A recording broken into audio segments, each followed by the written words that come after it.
जय जगन्नाथ स्वागत करुच्ची true and real YouTube channel को जोठिकी आपण माने केवल सत आ बड़ लेटेस्ट अपडेट पाई परिबे। आज सबुठारु बड़ लेटेस्ट अपडेट है एबे जहाँ किसी बड़ लेटेस्ट अपडेट आसूची आम आईएमडी बा भारतीय पाणीपाग विज्ञान केन्द्र तरफ कि पछक पछ सीरीज लो प्रेशर ता माने लगातार लघुचाप आसूची पाखापाखि 3टी लघुचाप आसूची सेथि मध्यरु 2टी लघुचाप अवपातरु गभीर अवपात बा डीप डिप्रेशन रूप नहीं पारे। गभीर अवपात रूप माने बात्यार पूर्व रूप। तो आम ओडिशा रे 3टी जाक लघुचाप लैंडफॉल करिवार संभावना अछि। गोटे लघुचाप अवपात रूप नहीं बालेश्वर उपर देई गति करिवो, आउ एक गभीर अवपात रूप नहीं भद्रक जिला देई गति करिवार मध्य संभावना अछि। दक्षिण चीन सागर आडू पाखापाखि 3टी लघुचाप पछक पछ लाइन देइछंती। 23 रे गोटे 24 रे गोटे एवं 26 तारिख आउ एक लघुचाप क्षेत्र सृष्टि होबा पई जाउछि। सेथि मध्यरु 2टी अधिक घनीभूत हबो। गोटे लघुचाप डिप्रेशन बा अवपात रूप नबो, आउ एक लघुचाप डीप डिप्रेशन बा गभीर अवपात रूप नबो, ता माने बात्यार पूर्व रूप। दक्षिण चीन सागर म्यांमार थाईलैंड देखि बंगोपसागर को ए लघुचाप गुड़िक प्रवेश करुच्ची। आ बंगोपसागर रे टेम्परेचर हाई थिबारु ताहा अधिक घनीभूत होइकी अवपात गभीर अवपात रूप नहीं पारे। आ सबुठु बड़ कथा कि ए जो आसंता 10 दिन मध्य पाखापाखि पछक पछ लाइन देइछन्ती सेथि मध्यरु को एक लघुचापटी बात्या रूप नबो कि कोन ए सबको जानिबा पई निश्चित वीडियोटी को शेष पर्यंत देखंतु। नुआ करी ए चैनल को आसीथिले चैनल को सब्सक्राइब करिकि पाखरे आछुतबा घंटी दबे कि ऑल कर दियंतु। एथि पई पर्टिकुलरली आपण मानक जिल्ला मानकरे आपण मानक एरिया मानकरे आगको संभावना थिबा लघुचाप वर्षा बन्या बात्यार सबुठारु फास्ट आ सठिक अपडेट आपण मानक पाखरे जाइकी पहुँच जीव यथेष्ट पूर्वरु। सेमिति भल पाइबा जारी रखिबे। वीडियोटी को समस्ते गोटे गोटे लाइक देबा पई टिके खाली भूली जाछंती, किंतु एबेठर वीडियोटी को समस्ते गोटे गोटे लाइक एबे ही करि देबे। देरी न करी आरंभ करिबा कोन एबे जहाँ किसी लेटेस्ट अपडेट आसूची आम आईएमडी बा भारतीय पाणीपाग विज्ञान केन्द्र तरफ कि आसंता 10 दिन पर्यंत आम ओडिशार अधिकांश जिला मानकरे heavy to very heavy rainfall बा प्रबल अति प्रबल वर्षा लगातार लागिकी रहिबो। एइथिपाई दक्षिण चीन सागर आडू पाखापाखि 3टी लघुचाप पछक पछ लाइन देइछंती।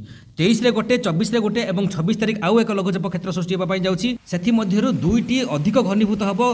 गोटे लघुचाप डिप्रेशन बा अवपात रूप नबो, आउ एक लघुचाप डीप डिप्रेशन बा गभीर अवपात रूप नबो, ता माने बात्यार पूर्व रूप। आ सबुठु बड़ कथा कि एई 2टी लघुचाप मध्यरु कोनसे एक लघुचाप बात्या रूप नबो कि कोन ता पूर्वरु जानिक रखिबा। आसंता 2 दिन पर्यंत आज आ आसंता काली आम ओडिशार को जिला मानकरे केते प्रबल वर्षा हेबो, जोथि पई कि येलो वार्निंग बा हळदिया सतर्क सूचना जारी करा जायछि। जो घूर्णिबळ एबे सृष्टि होइछि ताहा उत्तर पश्चिम दिगरे केंद्रीभूत होइकि रहिछि, जहार प्रभाव रे आम ओडिसा रे सबु जाक कोस्टल डिस्ट्रिक्ट जेमिति कि आपणकर बालेश्वर भद्रक जाजपुर केन्द्रापड़ा जगतसिंहपुर कटक खोर्धा पुरी ए सबु जिला मानकरे प्रबल अति प्रबल वर्षा हेबो। ता सहित संबलपुर झारसुगुड़ा देवगढ़ सुंदरगढ़ केन्दुझर मयूरभंज बौद्ध बलांगीर नुआपड़ा ए सबु जिला मानकरे मध्य प्रबल अति प्रबल वर्षा हेबो। दक्षिण ओडिशार किछि जिला जेमिति कि आपणकर कोरापुट मालकानगिरी नवरंगपुर रायगड़ा ता सहित गजपति गंजाम रे मध्य भल वर्षा हेबार संभावना अछि। कंधमाल कलाहांडी सहित अनुगुल ढेंकानाल भी प्रबल अति प्रबल वर्षा हेबो। एमिति आसंता 2 दिन पर्यंत कंटिन्यूअसली लागिकी रहिबो। ता छडा वर्षा एमिति 2 दिन पर्यंत नुहे आसंता 10 दिन पर्यंत कंटिन्यूअसली लागिकी रहिबो, जहा किछि विभिन्न वेदर फोरकास्ट मॉडल वर्तमान सूचना दउछंती। अमेरिका पाणीपाग विज्ञान केन्द्र एक्यू वेदर हो किंबा एमसीपी हो किंबा जीएफएस हो किंबा स्काईमेट वेदर अपडेट हो समस्त वर्तमान आकलन करुछंती। आसंता 10 दिन पर्यंत लघुचाप अवपात गभीर अवपात जनित वर्षा प्रबल अति प्रबल मात्रा रे आम ओडिसा रे मैक्सिमम जिला मानकरे छेचिबो। कारण एया कि दक्षिण बंगोपसागर आडू एकाथरके 3 लघुचाप आसुचंती, जहा कि ओडिशा उपकूल दे अतिक्रम करिवे। आ आपण माने समस्त जेमिति जानंती गत लघुचाप जहा कि अधिक घनीभूत होइकी अवपात रूप नेला परे परे गभीर अवपात रूप नेला, जहार प्रभाव रे आम ओडिसा रो मैक्सिमम उपकूलवर्ती जिला मानकरे प्रबल वर्षा हैला, जहा द्वारा एबे वाटर लगिंग बा जलबंदी परिस्थिति सृष्टि होइकी अछि। 100 एकर धान जमी वर्तमान बन्या पानी रे बुड़ीकी अछि। ता सहित विभिन्न उपकूलवर्ती जिला मानकरे वर्तमान सुधा अधिकांश गाँ वर्तमान बन्या जल घेर रे अछंती, बाह्य जगतरु विच्छिन्न अछंती। आ आगको जदि एमिति वर्षा जारी रहिला ताहाले पुणी बड़ बन्यार आशंका अछि, पुणी जलबंदी परिस्थिति सृष्टि होई पारे।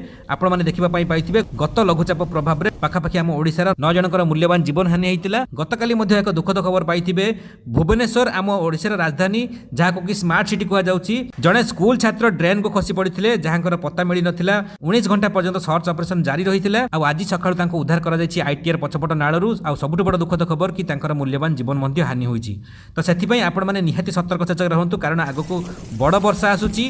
जानिके रखंतु जो लघुचाप गुडी आसुची केबेठु सृष्टि हेबो, को दिग दे गति करिवो, को जिला दे अतिक्रम करिवो। देखंतु जो दक्षिण चीन सागर आड़ू लघुचाप गुड़िक आसूची भाया थाईलैंड म्यांमार देकी 23 तारिख में एक घूर्णिबल सृष्टि हो म्यांमार उपकूल में जहाँकि परवर्ती 24 घंटा मध्य 24 तारिख में एक लो प्रेशर एरिया बा एक लघुचाप क्षेत्र में परिणत हो यार प्रभाव में प्रबल वर्षा हो परदिन ताने बैक टू बैक आउ एक लघुचाप क्षेत्र सृष्टि होगा जाऊँगी सेम से उत्तर पश्चिम बंगोपसागर में जहाँकि अधिक घनीभूत होकर एक डिप्रेशन बा अवपात रूप नब जहाँकि आम उत्तर ओडिशा उपकूल बालेश्वर दे गति कर जार प्रभाव में उत्तर ओडिशार मैक्सिमम जिला मानक बालेश्वर पाखु नहीं पुरी जिला पर्यंत मयूरभंज सुंदरगढ़ केन्दुझर हो कि कोरापुट मालकानगिरी नवरंगपुर हो जाजपुर भद्रक केन्द्रापड़ा जगतसिंहपुर सबू जिला मानक प्रबल अति प्रबल वर्षा छेचिब आ कंटिन्यूअसली प्रबल वर्षा हेबो तापर 26 तारिख में आउ एक लघुचाप क्षेत्र सृष्टि होगा जाऊँगी जहाँकि अधिक घनीभूत हम अधिक घनीभूत होगी डिप्रेशन रु आउरी गोटे स्टेप ऊपर को जीव ताने डीप डिप्रेशन बा गभीर अवपात रूप नब गभीर अवपात रूप नब माने साइक्लोन बा बात्यार पूर्व रूप सबुठ बड़ कथा कि यह साइक्लोनिक स्टर्म बा सामुद्रिक झड़े परिणत हम कि कौन किसी वेदर फोरकास्ट मॉडल जमीक जीएफएस हो एमसीपी हो कि अमेरिका पाणीपाग विज्ञान केन्द्र संस्था एक्वी वेदर हो एम सब आकलन करुँच कि डीप डिप्रेशन रूप नहीं पारे आग को अधिक घनीभूत हो पारे किंतु जितेबाला क्लीयर विजुअल आसो जना पड़ कि प्रकृत में ए लघुचाप गुड़िक केते घनीभूत होती कौन एक लघुचाप बात्या रूप नौ कि कौन जहाँ भी किसी लेटेस्ट अपडेट आसो यथेष्ट पूर्वर आपण मानू कंटिन्यूअसली 2 वर्ष है जी भी बात्या गुड़िक जाऊँगी पाखापाखि 6 ରୁ 7 दिन पूर्व आपण मानू अपडेट दे चली आपण मैंने सतर्क सजग हो चली सेमती आग को यही लघुचाप गुड़िक जब अधिक घनीभूत होकर कौन एक डीप डिप्रेशन बात्या रूप निए यथेष्ट पूर्व आपको जनईदेवी कौ एरिया मानक प्रबल प्रभाव रो एरिया मानक पवन वेग केते रो एरिया देखिए लैंडफॉल कर स्थल भाग छुईब जहाँ भी किसी लेटेस्ट अपडेट आसो यथेष्ट पूर्व सागे सागे अपलोड करदेवी आपण पाखे पहुंची आपण एरिया मानक बर्तमान पाग केमी निहाती गोटे कमेंट लिखु वीडियो भल लगी समस्त पाखक शेयर करूँ समस्त को निश्चित सचेतन करने सहित वीडियो छोटिया लाइक देवाई भूलें शेष जाए वीडियो देखिए आप समस्त को पुणी थे हृदय बहुत बहुत धन्यवाद जय जगन्नाथ वंदे मातरम।